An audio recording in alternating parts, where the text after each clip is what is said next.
Première sortie avec la bête, KTM 500 6 Day 2019. On vient juste de monter ici, la moto elle a à peine 10 km, donc je découvre, je fais le rodage tranquillement comme on peut.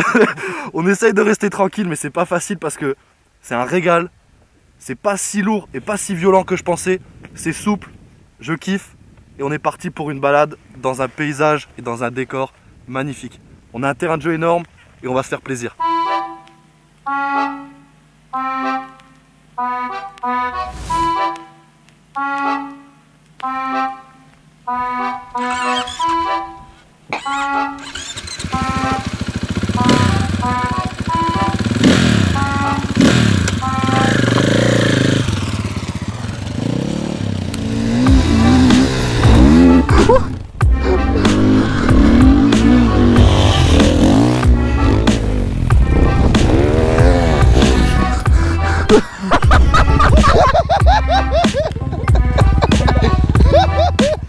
Je la retourne, non? Ouais, jette. Je te la... Non mais vraiment, ce sera plus simple. Ouais. Oh.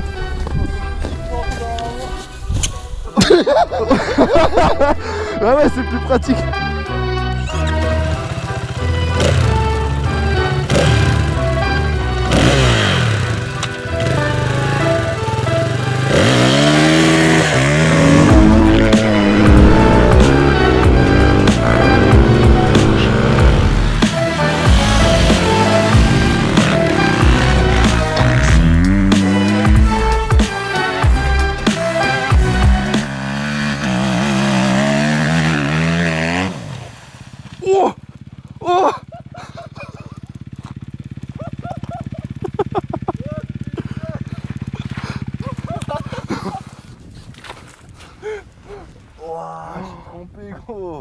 Oh, tu t'es satellisé.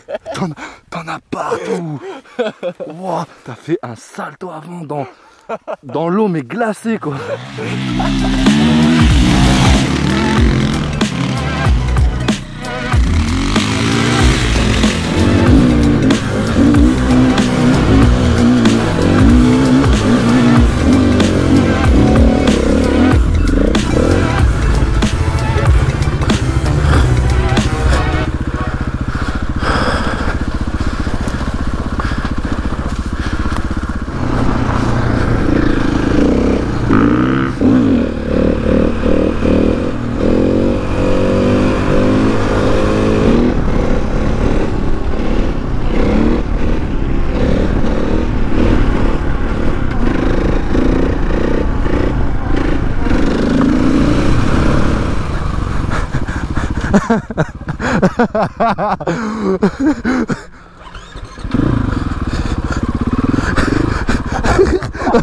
Je t'ai vraiment roulé dessus. Excuse. Oh, j'ai la tête qui a tapé. Mais j'ai vu ta tête, elle a tapé hein. T'as vraiment la tête qui a tapé par terre. Ça fait plus.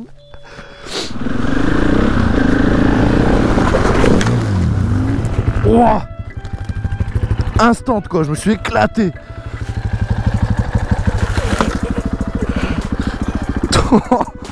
Ah ouais, direct. Yeah, I came on the scene and I did it alone. I work every weekend, I've been in the zone. Got so many bars, I don't need a phone. They come to the game and I'm looking for thrones. Going through every comment, I'm wondering why everybody been talking and telling me how I'm supposed to be rocking, but really they wish they've been doing this all on their own. Negative talk don't faze me. I got real fans who gon' play me. Skill don't work when you're lazy, and I see dreams wasted daily. And I'm going to get it right now, cause nobody been handing it out. Everyone know that I'm playing for keeps. The quicker you get it, the quicker you keep. And I've been working like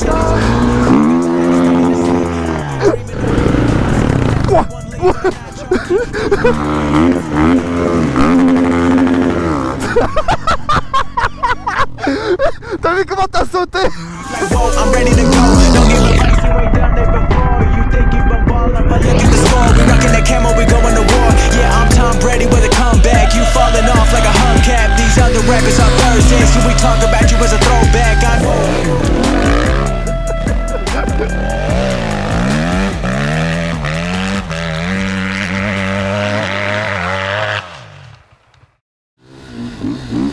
Ils ont plein la gueule. Ils ont plein la gueule.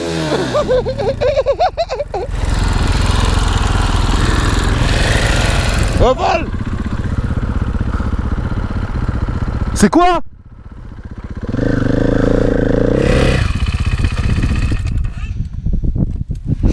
Bon. Bah la balade s'arrête ici pour moi. C'est quoi, gros? L'huile. Non. Regarde. T'as perdu quoi? La balade s'arrête. Bah, il y a un trait d'huile, tu vois le trait d'huile là? Ça vient de là. C'est le joint avec le fil que tu as lâché. Mais non, regarde. Oui, t'as giclé de la vis. Bah ouais, mais elle est dévissée ta vis. Bah elle vient de sortir. T'es sûr? Oui, le pas de vis il est mort. Oh non, le pas de vis il est dead, tu crois? Ouais. J'ai de quoi visser moi sinon. Penche-la voir vers moi. Encore? Ah ouais, c'est bon, ouais, t'as perdu la mort de l'huile. Putain, pour une vis. Heureusement qu'on l'a vu direct. Et je pense que ça vient juste d'arriver parce que j'ai vu un filet de pisse d'huile qui est parti de la gauche de sa moto. Donc là en fait, quand on regarde du côté le niveau d'huile, clairement c'est mort pour aujourd'hui quoi. Il faut même pas qu'on redémarre la moto, je pense, parce qu'il y en a plus du tout. Enfin plus du tout, presque. Et donc tout ça à cause de la vis, du filtre à huile. Mais je pense que le pas de vis est mort. On va essayer de... On va devoir ramener la moto. Va falloir évacuer la moto histoire de refaire le pas de vis. Putain mais... Ça va. Ah.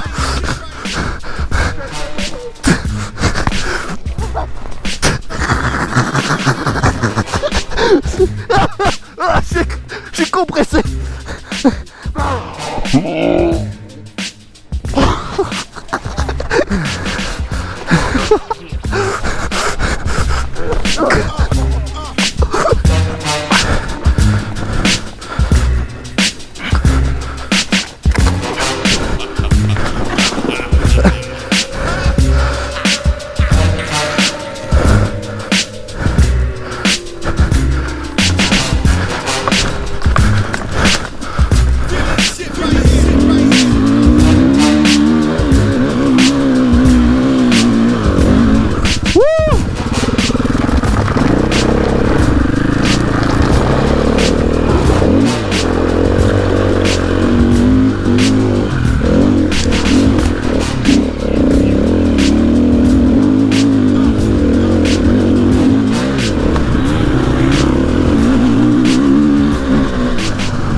Ah, c'est là que t'apprécies, hein. 110 kg, pas plus.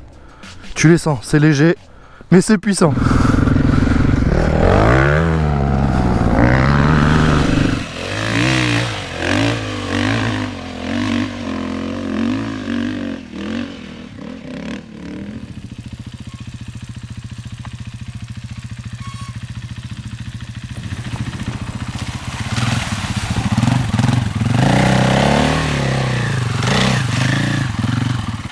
Je vais vous dire un peu ce que je pense de la moto. Après 2 sorties, donc on a fait une sortie soleil, sec, et une sortie en mode glisse, neige, c'était énorme. C'est intéressant de vous dire ce qui se passe vraiment quand tu commences à rouler avec, quand tu commences à t'y habituer, et quand tu redécouvres l'enduro, parce que c'est vraiment ce qui est en train de se passer pour moi. Je suis passé d'un 250 2 temps à un 500 4 temps, ça n'a rien à voir, et en fait finalement, eh ben, je me trouve super à l'aise. J'appréhendais un peu avant les premières sorties parce que clairement cette moto, le but c'est après de la passer en supermoto, donc ça va être de l'utiliser sur la route, et je me disais est-ce que ça va pas être un peu trop en fait pour l'enduro, est-ce que ça va pas être trop puissant, trop lourd, trop violent, et en fait c'est rien de tout ça. Ce qui est impressionnant c'est que le poids je le sens pas, 107 kg, ils sont hyper bien répartis donc je le sens pas, elle est encore plus fine. La puissance finalement bon, elle est très puissante, je la roule les 2 premières sorties, j'ai à chaque fois roulé la moto avec la courbe soft, donc il y a 2 courbes, il y en a une qui est clairement plus violente, je pense que j'ai pas d'intérêt de la mettre en enduro, ça va plutôt me servir sur la route. En tout cas si je dois retenir une chose de cette moto, c'est que je me suis vraiment pas trompé, j'ai passé beaucoup de temps à réfléchir au modèle, peut-être changer de marque, et puis au final j'ai quand même choisi ce 500 et je me suis vraiment pas trompé parce que je prends un plaisir de dingue. Je pensais pas prendre autant de plaisir en enduro. Ça va retarder un tout petit peu la préparation supermoto, pas énormément, mais on va encore rouler au moins 2 mois en enduro, c'est sûr. J'ai envie de me faire plaisir avec les potes. En tout cas, ça me fait grave plaisir de vous donner le ressenti à chaud comme ça. On va retourner se faire plaisir. On a encore pas mal de grimpettes, de galères qui nous attendent, et ça va être énorme. On est reparti.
jamais poussé quelqu'un comme ça. Oh, c'est la carrière. C'est bon, on y arrive.